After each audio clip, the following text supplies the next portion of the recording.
What's going on, guys, and welcome back to the channel. Today I'm going to be taking you through my top 5 beginner mods for the first generation Acura TSX. Now obviously this should go without saying, but these mods come after general maintenance, so please make sure your engine oil, coolant, transmission, and brake fluid, all the basics are taken care of before you go modifying your car. Now if you guys are looking to pick up any of the mods that I'm running in my car personally, I am going to leave a link to all 5 parts down in the description below. As always, guys, if you do enjoy the video or find it useful at all, please feel free to leave a like down below, subscribe for more just like it. Let's get to the list.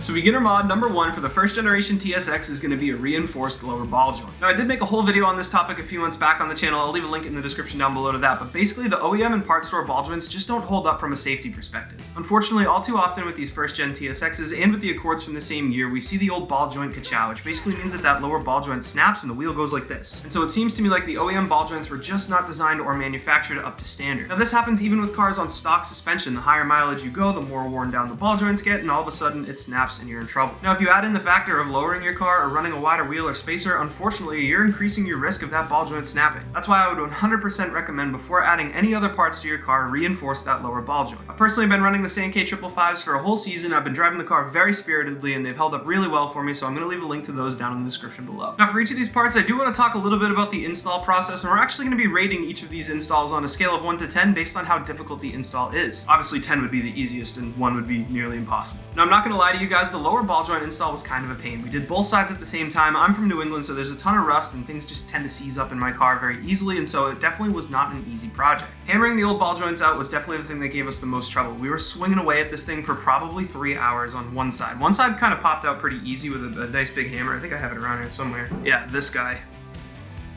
But the other side definitely did not want to move, so it was definitely a little bit of a tougher install in that aspect, and you also have to remove the entire knuckle. I have heard of people doing it with the knuckle in the car, but you would still have to separate the axle from the knuckle, so in my opinion, it's easier to just pull the whole knuckle out and swing at it that way. For these two reasons, both having to pull the knuckle out entirely and the fact that it can be really tough to get that lower ball joint out, I'm going to give this install a 4 out of 10. So it's definitely not super easy. If you guys are brand new to working on your car, it might be a little bit too difficult, but even if that's the case, please, if you're going to modify your TSX, take it to a shop and get your lower ball joints upgraded. Just having that peace of mind knowing that there were upgraded ball joints in this car made it so much more fun and enjoyable to drive, so I definitely recommend it, and I believe in you guys. You can definitely get them in there. Now before we move on to the second mod on the list, I do want to mention at this point, I would recommend going through your entire suspension, checking all the bushings, and making sure nothing's worn out too badly. You don't necessarily have to modify or put in aftermarket parts like control arms or anything like that, but if they are worn out at this point, as part of that general maintenance, it's a great idea to replace it before you go modifying the rest of the suspension or any other parts of the car. Now the second mod on our list is another not so exciting one, but one that's really important for any build that you're doing, the tires. As with any build, guys, the tires are going to make a huge difference. I'm personally running the Michelin Pilot Sport 4S's, and I would absolutely recommend them for anyone working on their TSX. Obviously, there are tons of different options out there depending on your budget and your purpose for your tires, so definitely do your research based on what you're using your car for and where you live to make an educated decision on which tires will work best for you. My car personally came with cheapo off-brand, low-profile tires on the stock wheels when I bought it, and truthfully, I had no idea how much of a difference a good set of tires could really make. These tires are super comfortable, nice and quiet, they're super grippy when it's dry and sunny, they're great in the rain as well, and honestly, they're not half bad in the snow either. I will admit, this car's not the best in the snow, but I did drive it through 2 New England winters, and as you can see, it is in one piece, so that's good, at least for now. Now for installing the tires, I am going to give this a 10 out of 10, super easy, because let's be honest, unless we have a tire machine in our garage, which most of us don't, we're going to go to a tire shop and drink a coffee while someone else does it for us. Now mod number 3 on today's list, we are getting to the good stuff, we have coilovers. Now having a good set of coilovers in your car not only allows you to lower the center of gravity and therefore increase handling, but in my opinion, and most other car guys' opinions too, makes the car look better as well. And you don't have to break the bank on a set of super expensive coilovers. I actually have the Tame Flex Z coilovers in this car. They cost me about $800 at the time, and I absolutely love them. Now once again, I am going to leave a link in the description down below to the coilovers, but I have to say I've had these coilovers for probably 3 years now, and they've held up really well for me, and I don't regret purchasing on the cheaper side at all. What you do need to look out for as far as your coilovers though is you want a 2-way adjustable coilover. What this means is that the ride height is adjusted separately from the spring preload. Preload is essentially how much tension is on the spring before the weight of the car sits on the spring itself. Tons of cheaper coilover options offer ride height by adjusting the position of the lower spring perch on the strut, and unfortunately this changes the preload on the spring. When you lower that lower spring perch, unfortunately 2 things happen to the coilover. 1, you lose your ability to preload the spring because the distance between the upper spring perch and the lower spring perch is greater than the distance that the spring would actually occupy, and 2, you're causing the strut to actually compress a little bit before the car even sits on it. Now with a 2-way adjustable coilover, you can properly preload the spring and keep the strut in a fully expanded position. However, the ride height is adjusted from the bottom of the strut. By having that ride height on the bottom of the strut, you're able to adjust your ride height without compressing the strut or without taking the preload off the spring. This was the big difference between the Street Z and the Flex Z coilovers from Tane, and why I went with the Flex Z's even though they were a little bit more expensive. Once again, guys, definitely do your research on what's going to work best for your car and your driving purposes, but I would absolutely recommend staying away from those one-way adjustable coilovers. For the install rating on this one, guys, I'm going to give it a 5 out of 10. It wasn't too difficult. It wasn't exactly easy either, but again, my car is from New England, so I ran into a couple seized bolts and parts and stuff, so it was a little bit more difficult for me, but I think you guys could absolutely do this in your garage. Now, mod number 4 on our list today is another suspension mod, but much easier to install than the coilovers. We have the rear sway bar. I'm personally running the 22mm rear sway bar from Progress, and next to the coilovers, I really feel like this was the best mod that I've installed on this car so far as increasing handling dynamics. The TSX, especially on the scale of modifiable Hondas, is a little bit bigger and boatier, so having that upgraded rear sway bar definitely wakes the car up as a whole. The Progress one even comes with adjustable stiffness, so you guys can change exactly how stiff you want that rear sway bar to feel. Ease of install on this one, guys, is gonna be like 7 out of 10. It can be a little tricky to feed over the exhaust pipes, but honestly, nothing too difficult, so you can absolutely get this installed in your garage or driveway. Just watch out for those little bolts that hold the sway bar bushings into the subframe. Those can be a little bit tricky. I actually ended up breaking one of those and had to drill it out. It was definitely not fun.